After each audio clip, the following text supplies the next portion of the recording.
Hello, welcome to boring blog day 10। দেখতে দেখতে 10 দিন হয়ে গেল, ছুটি দিন ছিল, তাই নাস্তা টাস্তা সেরে হাঁটতে হাঁটতে বাজার দিকে আসলাম। এই যে এখানে ওনারা দেখলাম মাছ নিয়ে বসলো কিছু, একটু মুলামুলি করে চলে আসলাম মশলার বাজারে। এখান থেকে হলুদের গুঁড়া, মরিচের গুঁড়া, লবঙ্গ, এলাচ এগুলো কিছু বাসায় লাগতো, তাই এগুলো নেওয়ার জন্যই আসলাম। ওই যে ওখানে ওনারা গুঁড়া করে এগুলো, তাই দেখাচ্ছি। সাথে ছিল এলাচ, দারচিনি, লবঙ্গ এগুলো। বাজার করে এসে মায়ের পাশে একটু বসলাম, দেখি মা ফেসবুকে স্ক্রলিং করছে, আমার আধুনিক মা। এরপর ছুটির দুপুরে এই ছিল আয়োজন।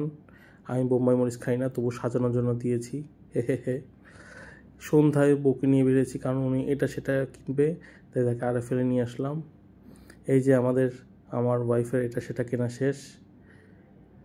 এখন এরপর সে বলল তাকে কিছু খাওয়ানোর জন্য, তাই আমি নিয়েছি দই ফুচকা আর তাকে দিয়েছি মিনি সাব স্যান্ডউইচ।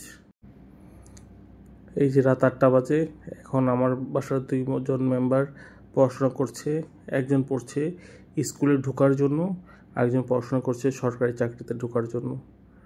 দেখা যাক, একজন তো জানি সফল হবেই, আরেকজন সফল হতে পারে কিনা দেখা যাক।